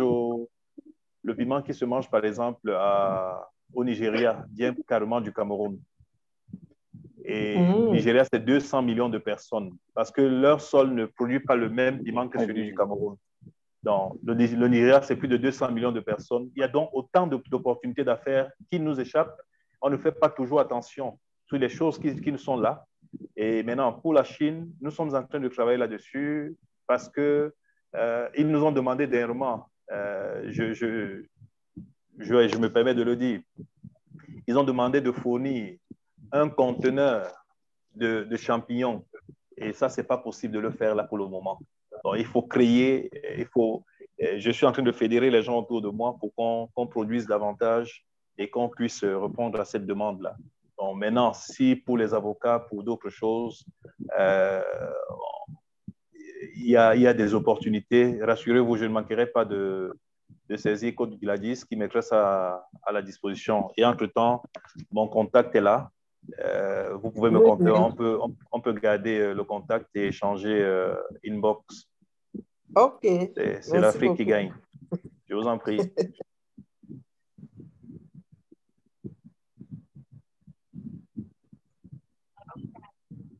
Oui, Coach Gladys, je peux.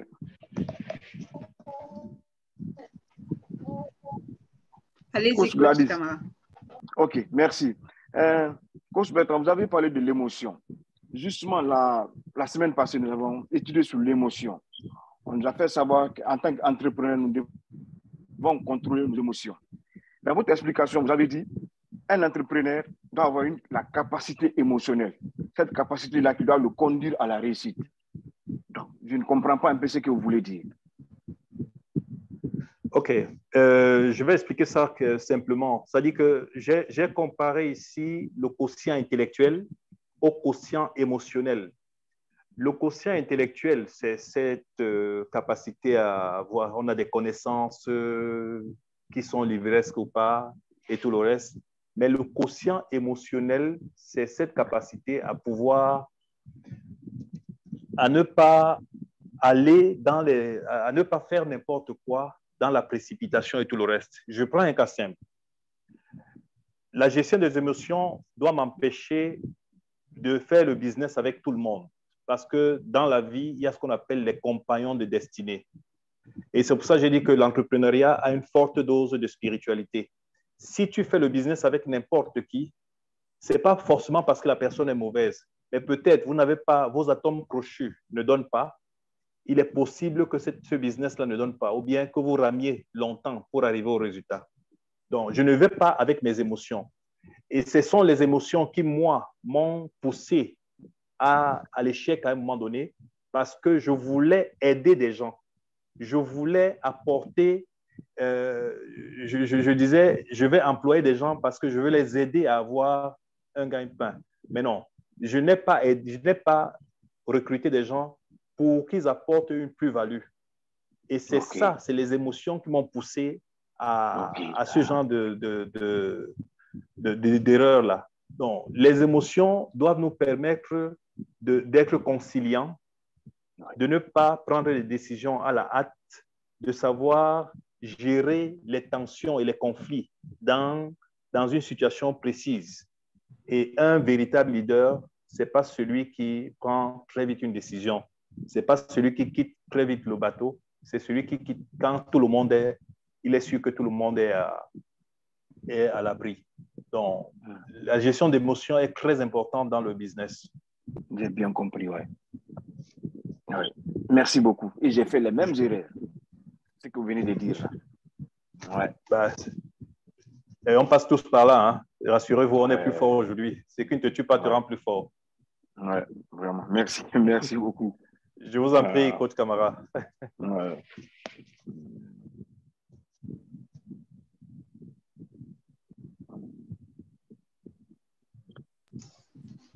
Superbe, superbe. Alors, qui a aimé la session? Qui a aimé la session? Moi. Mettez les cœurs.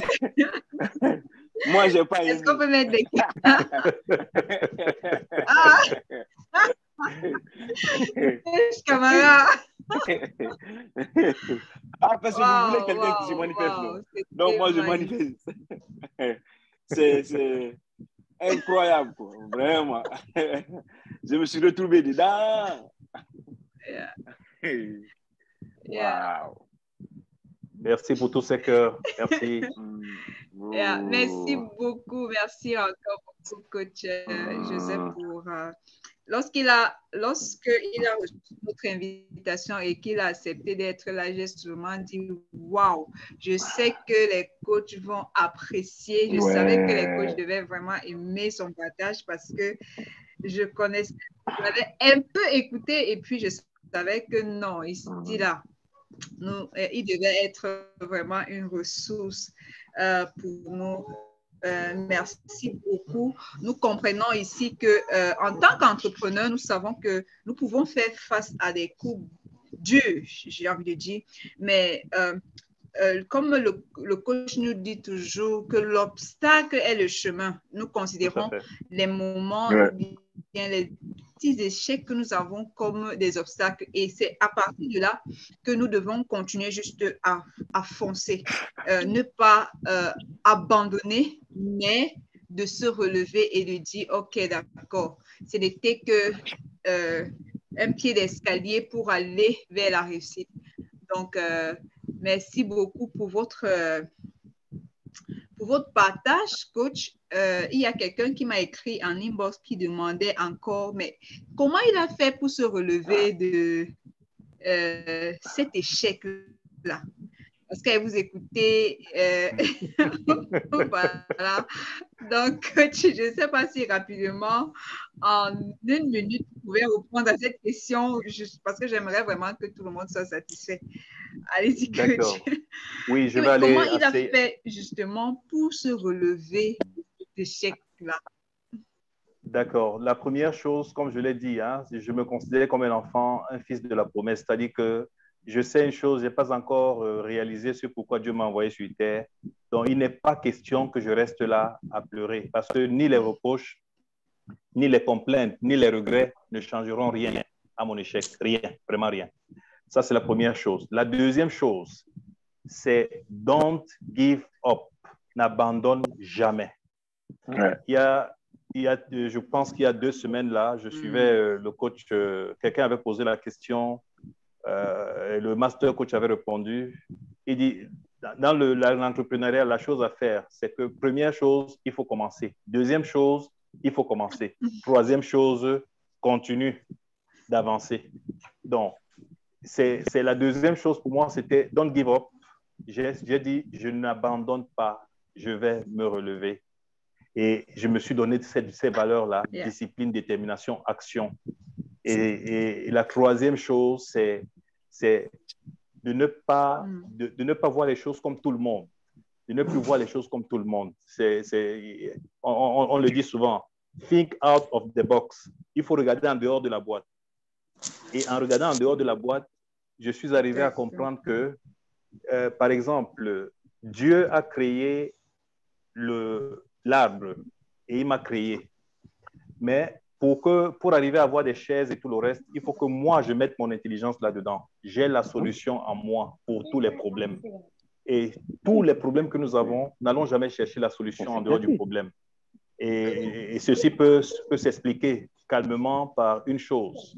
C'est que, regardez par exemple les solutions, une équation mathématique.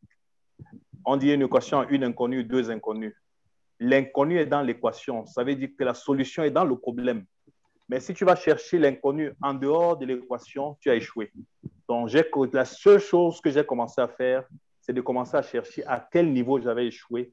Qu'est-ce qui m'a fait échouer pour que je puisse me relever avec la nouvelle énergie, avec la nouvelle force et dire, OK, maintenant, j'ai appris de mes erreurs, je pars avec de nouvelles valeurs, je deviens un arbre fruitier, je me donne une discipline, je ne fais plus le divertissement à la con, parce que je vais vous dire, hein, ça c'est ce que je n'ai pas dit tout à l'heure. Je pouvais sortir une soirée avec 300 000 dans ma poche, je brûlais tout et je prenais ma carte pour aller tchouker. Tout ça parce que je voulais paraître.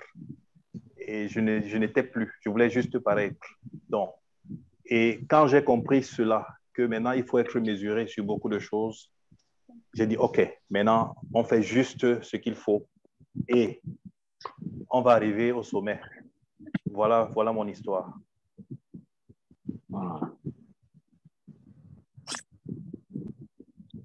Merci beaucoup. Coach Gladys, j'espère que ça ne serait pas la dernière fois.